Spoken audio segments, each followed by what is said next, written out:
Hello, and welcome to another episode of The Art of Small Town Marketing, Advertising, and Promotion. Today, we're going to talk about the top 10 ways to boost holiday retail sales. Now, there are two quick business rules to remember before we get to the top 10 tips. The first rule is when logic and emotion come in conflict, emotion always wins. People buy things based on how the purchase makes them feel emotionally. Logic has little or nothing to do with it.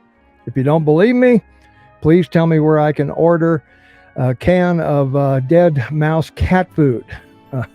The second rule is never ever advertise anywhere unless there is at least a 75% expectation the ad will produce more in sales than it costs.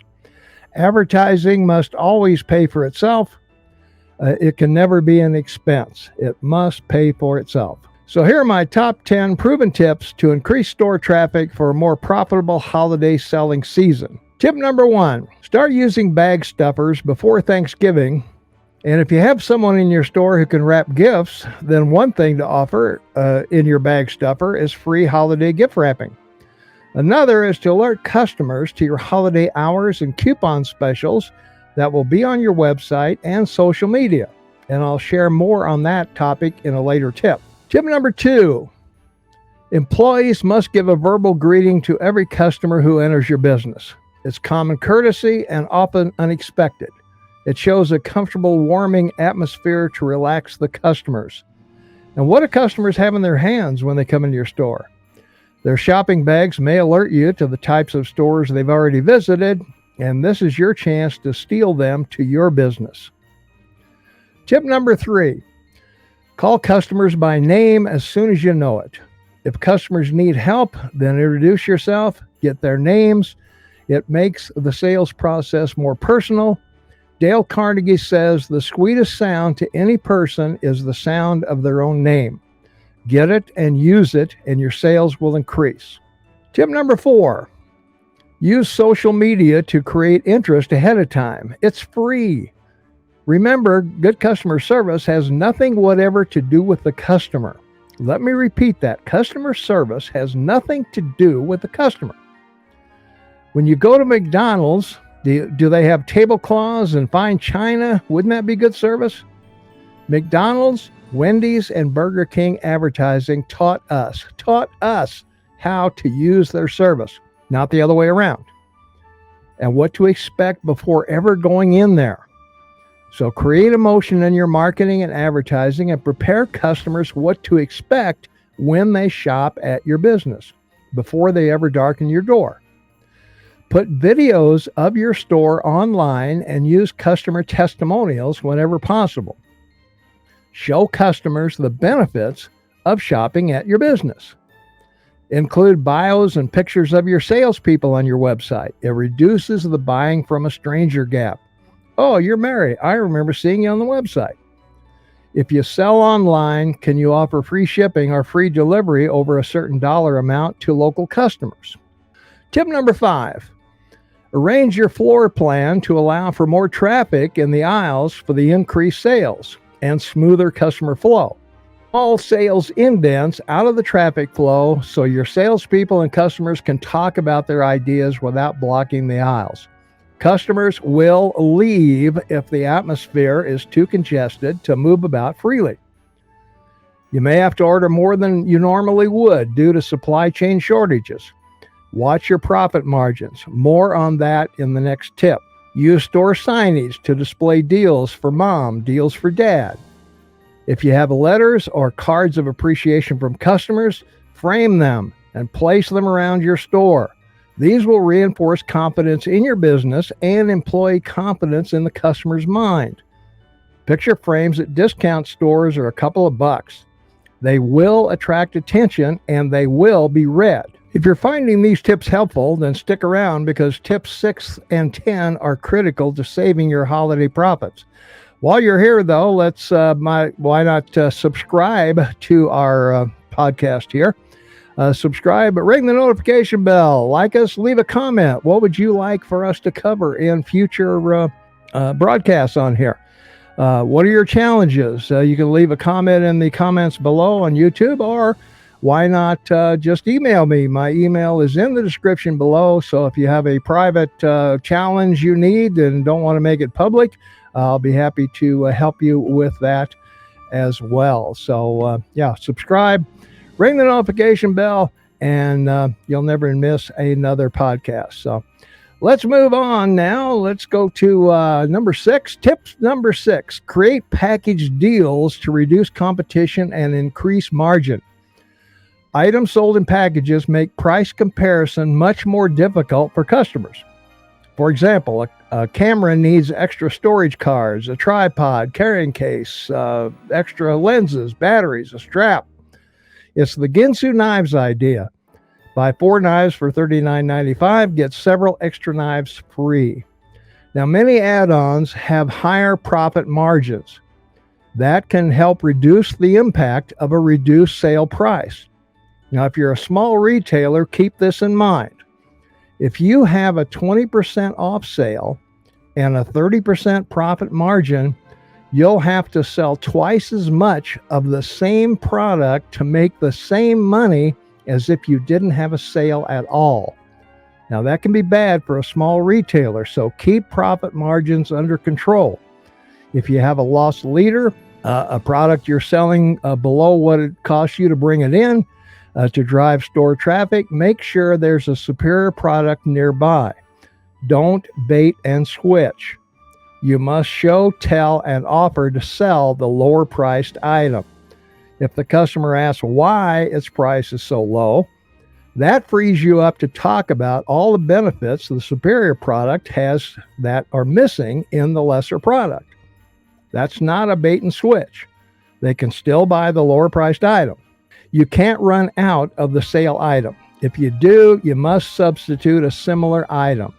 If you use this tactic, I suggest making this a minimum time offer in your ad. Salespeople need to know what high margin items to sell and how to sell them. And as an extra tip, post all competitive newspaper ads in your break room so you and your salespeople are aware of competitive pricing. Tip number 7. Put printable coupons on social media and your website. These can be changed daily. They can be used to feature your most profitable sale items and can also be used to increase interest in slow-selling items. Make a printable shopping list for mom and dad on your website. Use menu-type descriptions for your products. For example, a restaurant would say Angus prime rib seared to a delicious golden brown with our award-winning seasoning. Compare that to 8 ounces of meat, $45. No emotion there for sure. So make the descriptions emotional and personal. A feature is what a product has. A benefit is what a product does for your customer. People buy benefits, not features. No one buys a car for 4 doors because they like doors. They buy the benefit of having 4 doors. So don't include prices on these shopping lists since those might change over the selling time frame. But you can add a very powerful incentive with 5 little words: on sale while supplies last, or limited quantities. Tip number 8, train the phone salesperson to suggest high profit margin products. If someone calls your business and asks your hours, you know what? I wonder what hours Tom's Widgets are open. It's really been bugging me. The phone person should include something like, be sure to check our website for sales and coupons and daily specials. Or today only, we have a special pricing on our large selection of pet rocks. Can I put one aside for you before they're all gone? Tip number 9, use a shop with a buddy coupon. Put a shop with a buddy coupon on social media and your website. Mothers and daughters, carpool ladies, sisters, women often like to go shopping together. Why not give them a bonus for shopping with you and let them spread the word about this great idea? Both shopping buddies get an extra 5% above the sale price on the entire purchase. There are bound to be some high profit, non-sale items in there somewhere. Use your best judgment about level or discounts and any rules you may need. So people in groups of 2 or more usually purchase more. They often try to impress each other. Tip number 10, very important. And this may not be the only tip, by the way, just to keep you informed. Tip number 10, empower employees. There is nothing worse than an irate customer showing up and the decision maker isn't there. This should never happen any time of the year, and especially not during a very competitive selling season, when customers are relating and embellishing their store experiences to others. Most customers don't expect you to pay off their mortgage if they're unhappy. They just want you to keep your promises. If an item's defective, they either want a working one or their money back.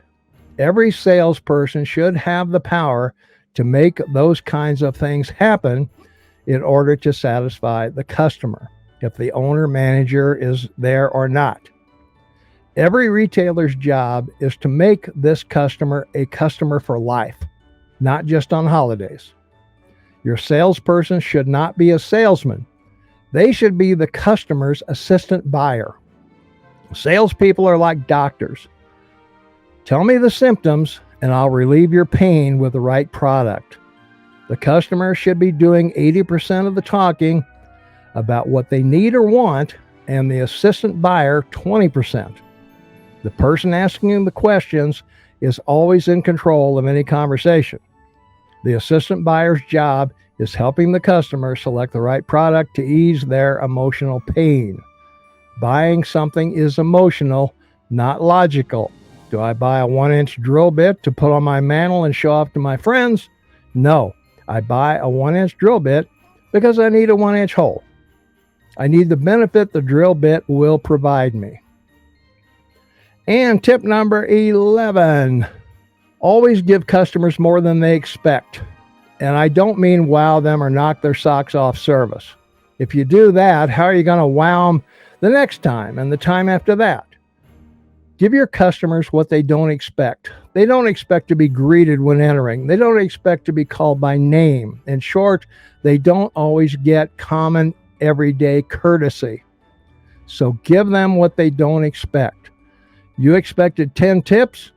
Here's tip 12 and 13 that every business should do after the holiday season. Tip number 12. Every business should have a yearly grand opening. When I moved to my current hometown, I had to find a bakery, dentist, doctor, mechanic, barber, grocery store, tire dealer, and many others. A yearly grand opening will grab the attention of those newbies who are desperately trying to find you. A yearly grand opening is the cost of a sign, some balloons, a couple of good sale items, coffee, and maybe some cookies. Perhaps your vendors can give some product demos. A yearly grand opening can pay off big time. Check with local realtors to see if there are times when people are moving to your town is the highest. If there's no best month, then do it in conjunction when lots of people are in town for a special event. And finally, for a baker's dozen, tip number 13. If you're a new business, don't do things in the light that you should be doing in the dark. This means being active in your business while it's open. Anything that can be done after closing increases your movement to higher profits. Proposals, ordering, paperwork can and should be done outside of work. This is critical to a new business. You don't have to do it this way forever, but starting out, it's well worth the extra time and effort to form some good time management skills and work habits. And the final tip, please subscribe to this channel, ring the notification bell so you'll never miss another podcast, and hit the like button and leave a comment on the types of information you'd like to see on this channel. I'll be sharing more tips and tricks in the weeks ahead to help you grow a strong and profitable small town business. So stay tuned, and I'll see you in the next video.